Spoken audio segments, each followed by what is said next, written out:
نبی کریم صلی اللہ تعالی علیہ وسلم نے ارشاد فرمایا 3 لوگ ہیں جنہیں دیکھ کے رب مسکراتا ہے۔ یا رسول اللہ صلی اللہ علیہ وسلم وہ کون کون سے؟ تو محبوب فرمانے لگے ایک وہ بندہ ساری مخلوق سوئی ہے، آدھی رات ہے، رات کا پچھلا پہر ہے، اس نے اٹھ کے وضو کر لیا، مصلی پہ کھڑا ہو گیا، خدا کی یاد میں فرمایا اسے دیکھ کے رب مسکراتا ہے جو اس کی شان کے لائق ہے۔ مسکراتا ہے اللہ۔ یہ تو سونے کا ٹائم تھا، یہ تو گہری نیند آنے کا وقت تھا، رات کا پچھلا پہر۔ رات پوے تے بے درداں نو نیند پیاری آوے، درد منداں نو یاد سجن دی ستیاں بھی آن جگاوے۔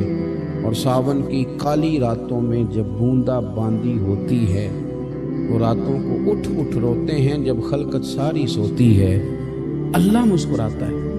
اور سننا میرے بھائی، میرے نبی پاک صلی اللہ تعالی علیہ وسلم فرماتے ہیں جب مسلمان نماز کے لیے صفیں بناتے ہیں نا، ترتیب لگ رہی ہوتی ہے، اب اللہ کی بارگاہ میں کھڑے ہوں گے، قیام کریں گے، رکوع کریں گے، سجود کریں گے، فرمایا جب مومن صفیں بناتے ہیں تو رب دیکھ کے مسکراتا ہے،